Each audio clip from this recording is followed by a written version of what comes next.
Olá, gente, boa tarde. Deixa eu só voltar aqui. Pronto. Tudo bem com vocês? Vamos hoje fazer uma revisão. Hoje a gente vai fazer uma revisão de português, certo? Com os conteúdos que nós trabalhamos, porque vocês farão uma avaliação diagnóstica e para saber, né, o que é que vocês conseguiram aprender.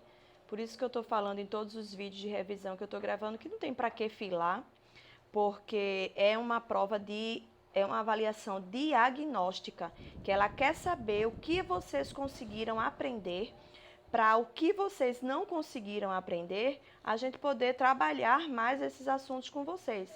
Né? Porque a gente sabe que através da educação remota nem todo mundo tem acesso, nem todo mundo tem tempo, nem todo mundo quis. Então, tem diversos fatores, tá bom? Nem todo mundo tem internet, nem todo mundo tem celular, computador, né? Agora o Estado está dando a internet meio limitada, né? Que é só para os acessos do EducaPE, do Google Classroom.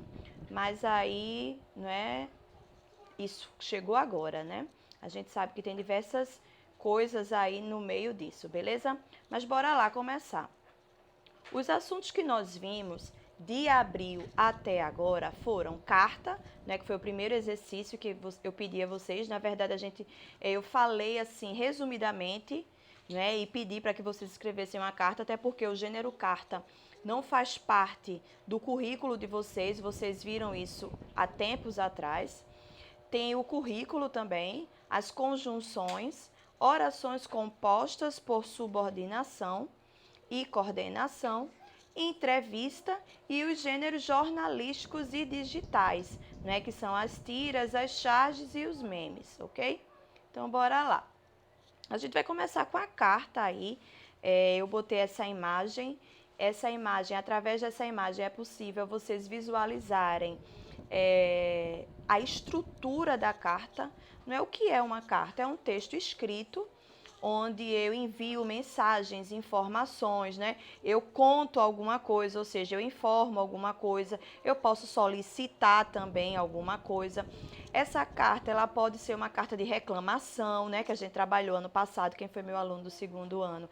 A gente escreveu cartas de reclamações, reclamando para empresas ou lojas que a gente recebeu o produto que a gente tinha pedido de forma errada. A gente pode agradecer, a gente pode solicitar uma troca, sei lá, como a gente também viu para o condomínio, né? Fez uma carta para a síndica do condomínio para pedir que parasse aquele barulho, tirasse o banco dali, porque pessoas se reuniam e faziam barulho. Não sei se vocês lembram, mas foi algo assim.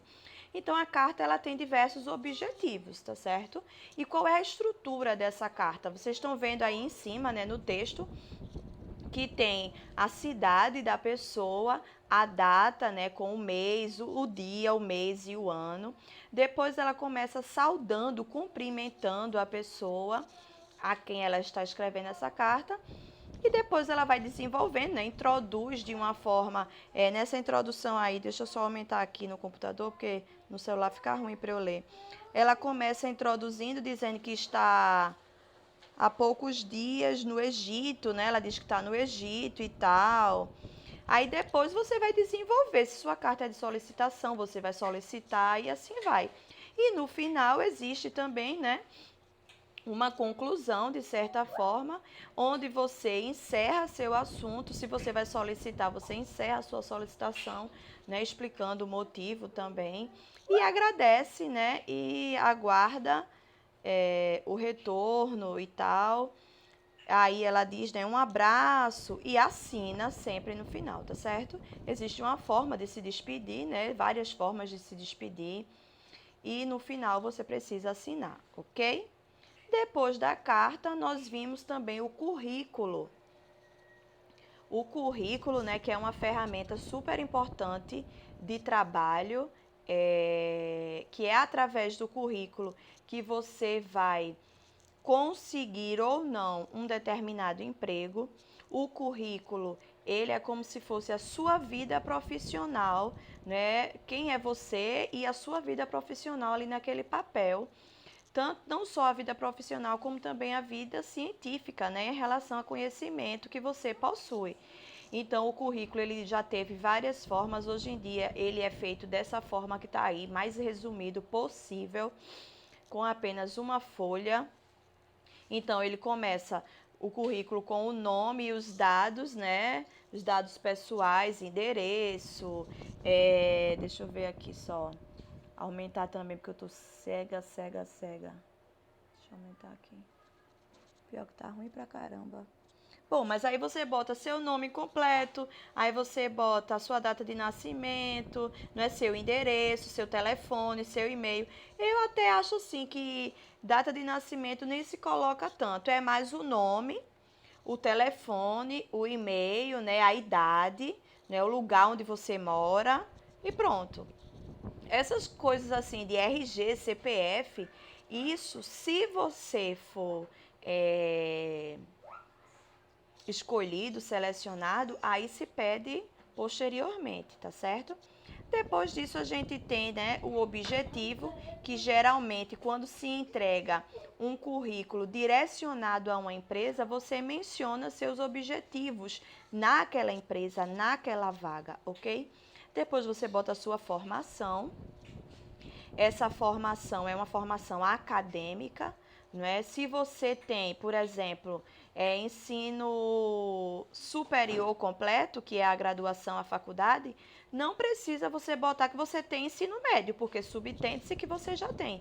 Então você bota o último, né? O topo que você tem. Por exemplo, eu tenho pós-graduação, então eu não boto que eu tenho ensino médio, que eu tenho graduação. Não, eu boto pós-graduação completa, porque aí a pessoa sabe que eu tenho os anteriores, tá certo?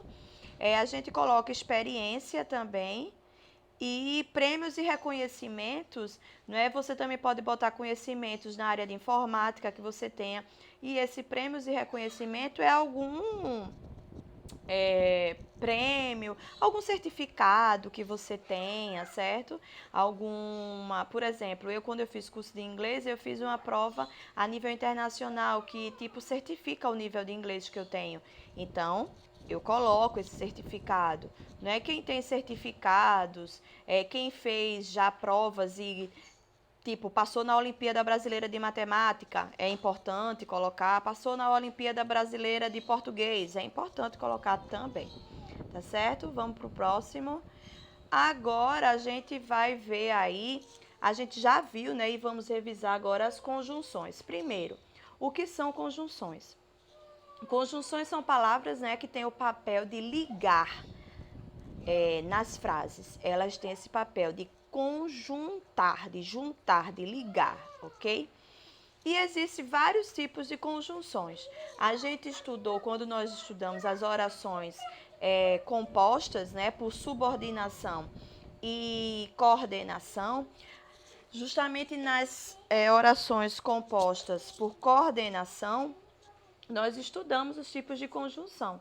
Nós vimos que são essas conjunções que unem as orações, né? Oração composta é quando na frase a gente tem dois verbos, por exemplo, eu viajei e encontrei meu amor, né? Eu tenho aí viajei, encontrei, eu tenho dois verbos. E quem é que está ligando essas duas orações? A conjunção e. E qual é o papel da conjunção e? É somar, adicionar informações, não é?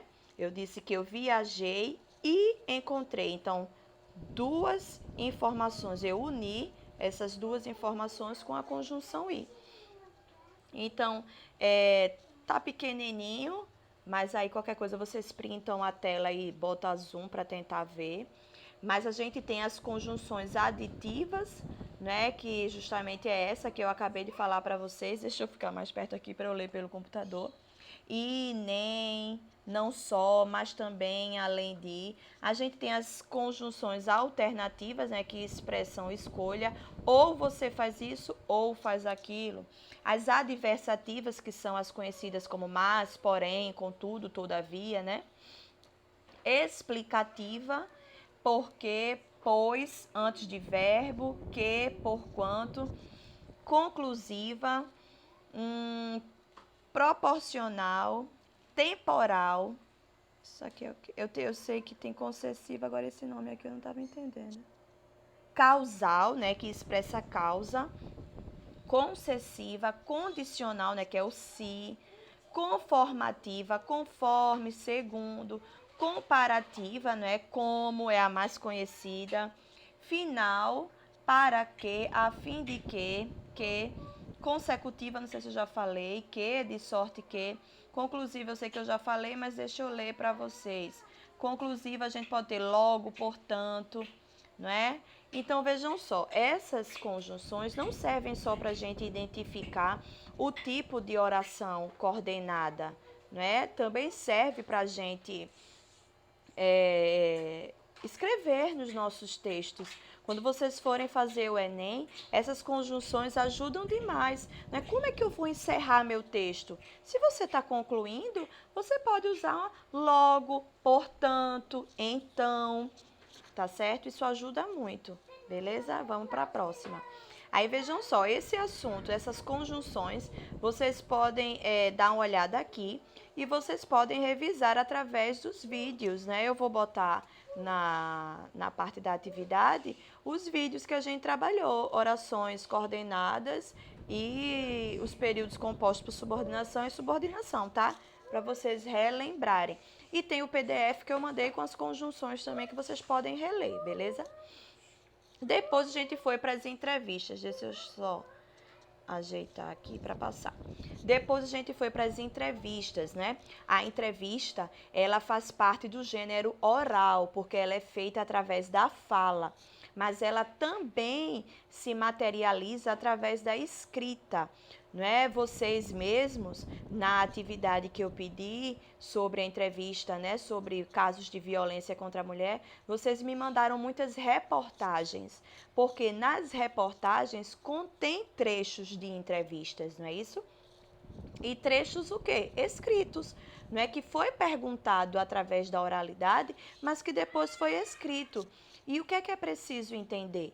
Que quando a entrevista ela acontece através da forma oralizada, você vai utilizar as regras da oralidade. Mas quando você vai passar aquela entrevista para o papel, você precisa usar as regras da escrita. Tá certo? Se você quer botar uma gíria que a pessoa falou, uma palavra errada, né, inadequada, você bota entre aspas, ok? Mas precisa saber que precisa levar a sério as regras da escrita, já que está sendo transcrito, ok? Então, o que é entrevista, né? Eu botei aí essa imagem que explica que é a técnica quando propõe obter respostas pré-pautadas por um questionário. Então, é alguém perguntando e outra pessoa respondendo. É um diálogo quando pretende firmar-se como relação entre sujeitos.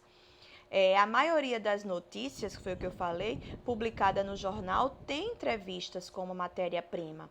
Ela é baseada naquela matéria-prima. A finalidade de caracterizar um texto jornalístico como entrevista é permitir que o leitor conheça opiniões, ideias, pensamentos e observações de personagens da notícia ou de pessoas, né, ou da pessoa que tem algo relevante a dizer, ok? Então, eu achei bem esclarecedor. Aí, depois eu botei para tirar onda, para divertir um pouquinho, uma entrevista com o vírus, né? Aí tem aí, estamos recebendo, é porque eu estou bem cega, estamos recebendo hoje o senhor Corona. Não é nada pessoal, mas não vou agradecê-lo por ter vindo. Aí ele diz, né? Entendo, só estou fazendo o meu trabalho. Aí pergunta, como foi seu começo? Aí ele diz, no princípio não vinham muito potencial. Agora todos notam minha capacidade e sou reconhecido mundialmente. Então, aí é um trecho de uma entrevista com o coronavírus, né? Lógico que é uma coisa criada para ter o sentido de humor, mas aí quem quiser printar a tela para ler depois, para ver, né, a composição da entrevista, pode ficar à vontade. Eu não vou ler tudo, porque senão o vídeo vai ficar muito longo, aí complica na hora da postagem, beleza? Vamos para o próximo. Agora vamos para os gêneros jornalísticos e digitais, ok? Quais foram os gêneros jornalísticos e digitais que a gente aprendeu? A gente falou sobre o meme, sobre as tiras e as charges, né? Então, o que são gêneros jornalísticos e digitais? São textos veiculados por jornais, revistas, rádio, televisão, na internet, tanto os jornalísticos quanto os digitais, né? Os digitais são da internet, né? Mas nada impede da gente ver um meme na televisão e assim vai. Eles possuem, qual é o intuito, qual é o objetivo desses textos, né? Eles têm por objetivo comunicar e informar alguma coisa. E hoje, os que a gente vai revisar tem ainda mais a função de quê? Criticar, ironizar e fazer humor, tá certo? Uma característica importante desses textos é a efemeridade, ou seja, se são textos baseados em acontecimentos reais, né, são textos que vão ser breves, porque o que aconteceu hoje virou meme hoje. Pode durar amanhã, depois, mas se depois de amanhã ou amanhã já acontecer algo mais bombástico, então aquilo já fica mais esquecido e já se faz um meme novo, né? Uma charge nova, uma tira nova, entendeu? A tira ainda dura um pouco mais do que a charge do que o meme, ok? Então, por que isso? Porque eles favorecem o conhecimento de informações atuais, com o propósito de difundir, ou seja, compartilhar o que acontece de novo, ok? Vamos lá. Vamos começar pela tirinha, né? A tira ou a tirinha. Gente, isso cai demais em Enem, tá certo? Então, presta bem atenção pra gente poder conseguir responder.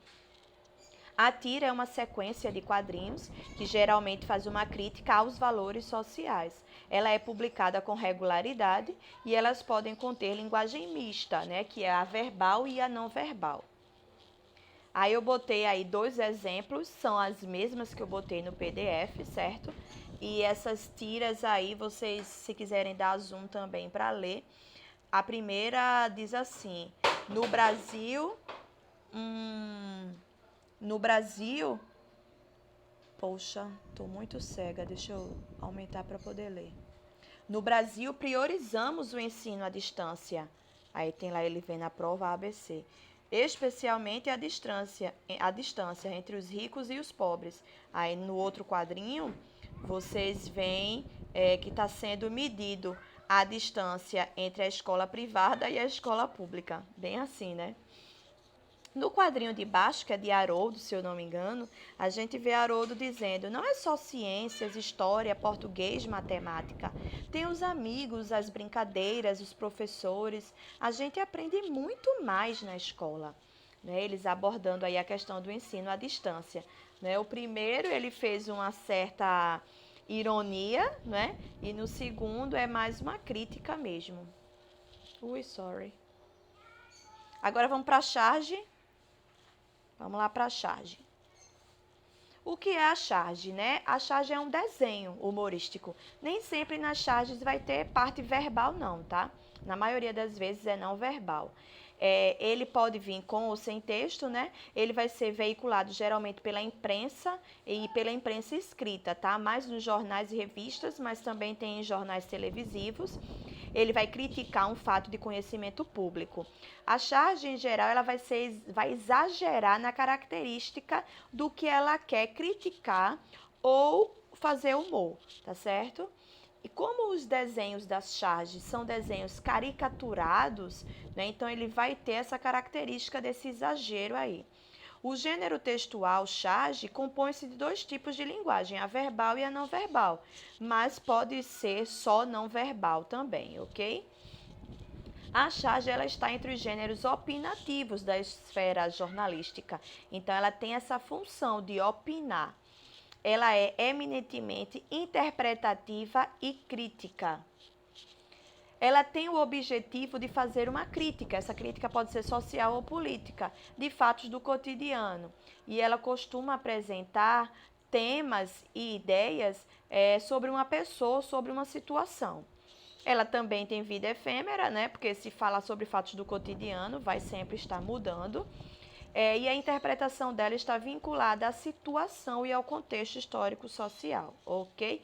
Aí eu botei aí 3 exemplos de charges para vocês, são os mesmos que eu enviei no PDF. E também tratam sobre a educação à distância, sobre o ensino remoto, né? A gente vê aí que todas elas estão fazendo críticas, né? Sobre as condições dos garotos aí nessas duas primeiras. Um garoto tem uma condição, os dois garotos, né, têm condições melhores e dois garotos com condições mais restritivas, vamos assim dizer, ao aprendizado. Inclusive, um está se utilizando do computador do outro pela janela para poder estudar. E a gente sabe que, infelizmente, isso é real, porque a gente já viu, né? Até aqui em Recife, um caso que ficou bem famoso de um menino estudando pelo tablet da loja, né? E nessa última charge aqui, que tem título de EAD, a gente também vê. Deixa eu só pegar um negócio aqui. A gente também vê a mãe perguntando se o menino gostou, né, da professora, e ele disse que não gostou muito e qualquer coisa ele cancela ela e pega outra. Ele exclui ela e vai baixar outra. É bem complicado, né?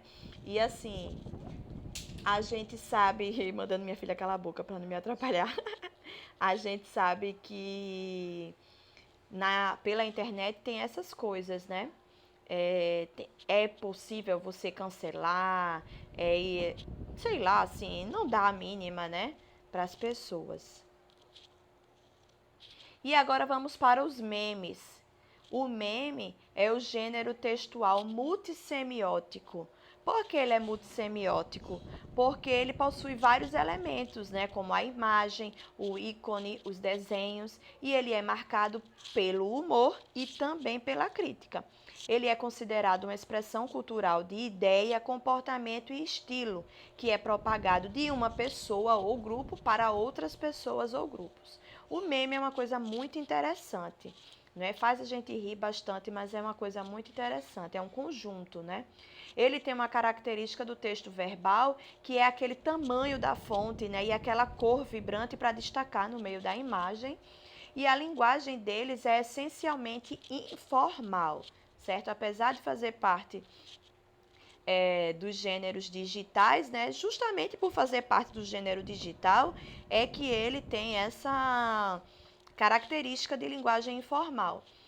Também uma linguagem popular e repleta de gírias, que não obedece aos padrões da gramática normativa.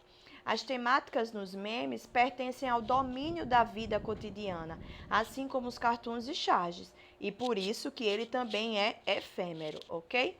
Aí eu botei aí 3 exemplos de memes para vocês que também trabalham, né, a questão da educação remota, do ensino à distância. E no primeiro a gente tem aula online, tarefa para fazer, conteúdo para revisar, e a pessoa nem aí mexendo nas unhas. No outro a gente tem aula online, aí o professor: vocês devem estar com papel e caneta na mão, né? E o menino com uma caneca de café e um pão na outra mão. E a última, o professor diz: as aulas vão ser online por causa do coronavírus. E aí o estudante que teve que vender o computador para pagar a faculdade fica com a cara sem ter o que fazer, né? Complicado mesmo. A gente sabe que isso é verdade. Aí depois eu coloquei algumas definições de ironia, humor e crítica para vocês entenderem e visualizarem melhor. Então vamos lá. A ironia é a ação de dizer o oposto do que se quer expressar. Você foi super bem na prova, por isso não passou nessa matéria. Então, é o sarcasmo, é o comentário insultuoso, mordaz, a zombaria que ofende. Também cai demais isso nas provas, Enem, concursos em geral. A frase a seguir expressa ironia, expressa humor, expressa crítica. Então, o que é uma ironia? É quando eu digo, né, algo desagradável com tons fingidos, né? Às vezes eu troco, até falo o oposto. Tá linda você, né? Quando eu quero dizer que na verdade você tá feia. Então, isso é uma ironia, ok? Vamos para o humor, né? O humor é mais fácil, todo mundo já entende que o humor, minha gente, nem sempre é aquela coisa que eu vou gargalhar, não, tá? Então preste atenção. O humor é a disposição de ânimo de uma pessoa em relação a alguma coisa ou em algum momento. É o estado de espírito, né? É o temperamento. Ele está sempre de bom humor. Aí é o estado de espírito da pessoa. Veia cômica, ironia delicada e alegre, ditos e gestos engraçados e espirituosos, humorismo, comicidade, graça. Ele utiliza o humor para encantar a... Então, o humor, ele é uma coisa engraçada, mas nem sempre você vai gargalhar, porque o humor, principalmente desses gêneros textuais, ele tem o intuito de fazer você rir, de você fazer você achar graça, mas ele tem aquele pontinho de crítica, aquele pontinho de ironia lá no fundo. Ou não, é só com o intuito de fazer você achar graça mesmo, ok? Vamos para o próximo. Minha barriga tá roncando de fome. Crítica é a análise avaliativa de alguma coisa, né? De uma ação. Você vai julgar ou criticar alguma coisa. Submeter o livro à crítica do professor. A crítica ela pode ser também uma avaliação negativa, uma censura ou uma condenação, tá certo? Então vejam só, eu passei um exercício para vocês que foram justamente com as imagens anteriores dos memes, das charges e das tirinhas, e eu perguntei primeiro a vocês que tema esses textos tratavam. E muita gente errou, eu acho que só uma ou duas pessoas acertaram. Todos os textos abordam a questão da educação à distância ou da educação de maneira remota, porque é diferente, tá? Mas é isso que elas tratam, tá certo? Todos os textos, as tiras, os memes e as charges trataram sobre isso daí. E eu perguntei no segundo quesito, na letra A, qual texto tinha humor. Quem tinha humor são os memes. Letra B, qual texto apresenta ironia? Alguns memes e a primeira tirinha. Deixa eu voltar aqui. Qual meme, por exemplo, eu poderia dizer que tem ironia aí, né? Esse daqui, por exemplo, que a menina tá nem aí, né? A personagem Carminha, de Avenida Brasil, tá nem aí pra preocupar, pra questão de prova, de tarefa pra fazer. Isso pode ser uma ironia, certo? E a primeira tirinha também apresenta ironia, né? Quando ele diz que o Brasil é muito preocupado com a educação à distância, medindo, separando a educação pública da educação privada. E crítica, a gente vê uma crítica na segunda tirinha, quando Haroldo diz que na escola não se aprende só português, matemática, se aprende com os professores, com os colegas, né? E as charges também apresentam crítica, certo? Aí depois eu botei aí alguns exemplos de memes com humor, exemplo de meme com ironia, exemplo de meme com ironia e crítica, exemplo de meme com humor e ironia, só com ironia, ironia e humor, ironia e crítica, humor e crítica e só humor, tá certo?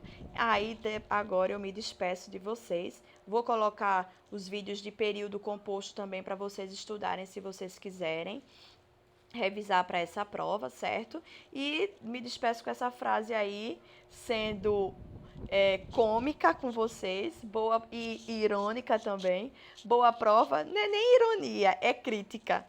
Boa prova para quem estudou e para quem não estudou, boa sorte, né? E essa hiena rindo aí. Mas, gente, vejam só, é como eu falei no começo, né? A gente sabe que isso é uma prova diagnóstica, né? Ninguém vai ser, por exemplo, prejudicado ou não, né? A gente só quer saber o que vocês conseguiram aprender ou não, tá certo? Tchau, até a próxima e bons estudos.